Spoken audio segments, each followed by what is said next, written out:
पिछले कुछ दिनों में जो लगातार अतिवृष्टि हुई है, बारिश पड़ी है, उससे प्रदेश के कई इलाकों में बाढ़ जैसी स्थिति बन गई थी। बहुत लोगों का जान माल का नुकसान भी हुआ है और ग्रामीण क्षेत्र में जो फसलों का नुकसान हुआ है, उसका आकलन करने के लिए तुरंत प्रभाव से सरकार को स्पेशल गिरदावरी घोषित करनी चाहिए, क्योंकि अभी पानी खेतों में पड़ा हुआ है और जो छोटा काश्तकार है उसको बहुत दिक्कत का सामना करना पड़ेगा। इसलिए मैंने भी प्रशासन से अनुरोध किया है, सरकार को मैं आवेदन कर रहा हूँ कि जो ग्रामीण क्षेत्र में किसान काश्तकार जो कम से कम खासकर जो छोटे किसान हैं, उनकी मदद के लिए तुरंत प्रभाव से उनको धनराशि उपलब्ध करानी चाहिए। अगर हमें मदद भी करनी है और वो बहुत देर बाद मदद किसान तक पहुँचे, उसका कोई फ़ायदा नहीं होगा। और ये जो हालात बने हैं, ये कोई पहली बार नहीं हुए। अक्सर खेतों में खराबा होता है पानी भरने से, तो उसका समाधान करने के लिए एक सरल और एक छोटी प्रक्रिया सरकार को अडॉप्ट करनी चाहिए, लेकिन स्पेशल गिरदावरी तुरंत ऑर्डर करें। और टोंक जिले में खासकर जहां मुझे लगता है कि बहुत ज़्यादा नुकसान हुआ है, वहां पर उचित मुआवजा सरकार को देना चाहिए। पशुओं की जानें गई हैं, गाय भैंस कई लोगों की मरी हैं, लोगों के मकान में दीवारें गिरी हैं, छतें गिरी हैं, काफ़ी क्षति हुई है लोगों को, खासकर ग्रामीण क्षेत्र में।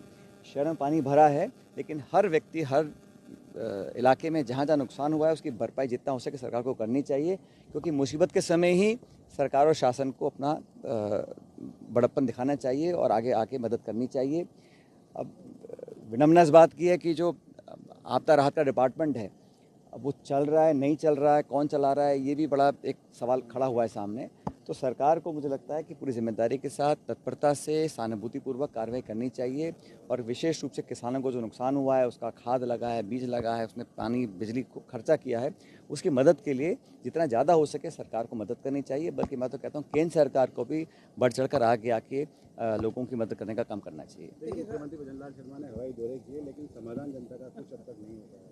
भाई दौरों से तो समाधान निकलता नहीं है। समाधान निकलता है जब आप नीति निर्माण करें और तुरंत प्रभाव से जो धरातल पर जो कर्मचारी अधिकारी बैठे हैं वो खेतों में जाएं, गाँव में जाएं, लोगों से मिलें, तथ्यात्मक रिपोर्ट तैयार करें।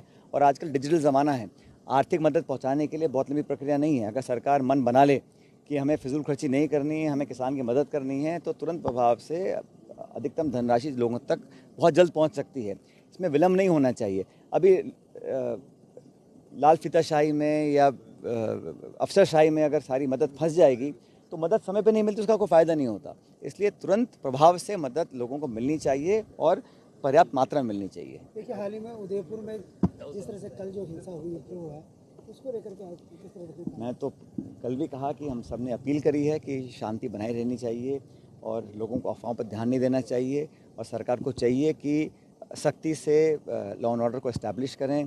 अगर कहीं विवाद पैदा हुआ था उसको समझाइश करके बिठाना चाहिए, लेकिन इस प्रकार की घटनाओं से किसी का भला नहीं होता, ना समाज का ना प्रदेश का। तो लोगों को अमन चैन बनाए रखना चाहिए और ऐसे जो लोग हैं, ऐसी जो ताकतें हैं, ऐसी जो सोच है लोगों में, जो विभाजन पैदा करती है, लोगों में टकराव पैदा करती है, उन सब लोगों से दूर रहने की हम सबको ज़रूरत है। देश के कई राज्यों में बांग्लादेश में हिंदुओं पर अत्याचार के मामले को लगातार देश भर में प्रदर्शन हो रहे हैं। क्या मानते हैं शेख हसीना को पनाह देना कहीं ना कहीं भारी पड़ रहा है इस वजह से बांग्लादेश? मैं सिर्फ इतना कहना चाहता हूँ कि देश या प्रदेश जहाँ पर भी कहीं हिंसा होती है उसके समर्थन में कोई नहीं हो सकता।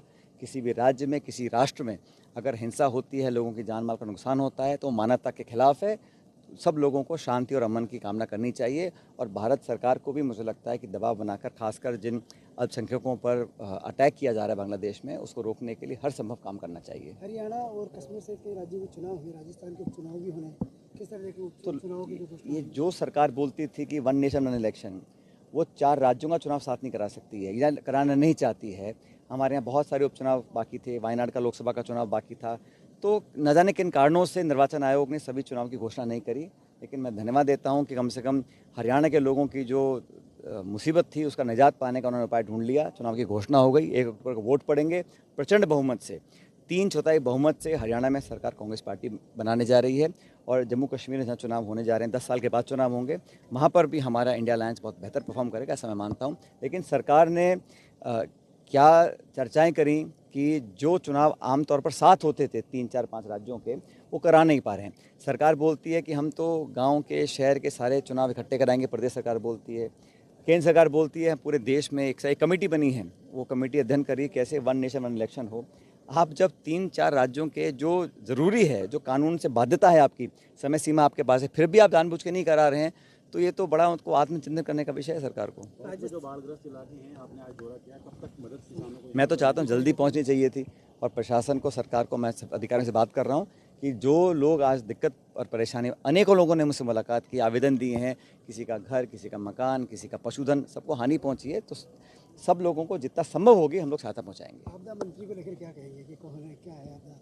राजस्थान में आपदा है और आपदा मंत्री का पता नहीं है। अब ये तो बड़ा सवाल है, लेकिन ये जिम्मेदारी सामूहिक होती है सरकार की। अब मैं किसी विभाग के बारे में क्या बात करूं, लेकिन आपदा आई है तो आपदा के समय में प्रशासन को, विभाग को, मंत्रिमंडल को, सब लोगों को मिलकर काम करना चाहिए। और ये जो अनिश्चितता है इसको ख़त्म कर लोगों के मन में स्पष्टता होनी चाहिए कि विभाग कौन चला रहा है, कौन काम देख रहा है, कैसे काम हो रहा है। ये जो कन्फ्यूजन है इससे किसी को लाभ नहीं होता। Thank you sir.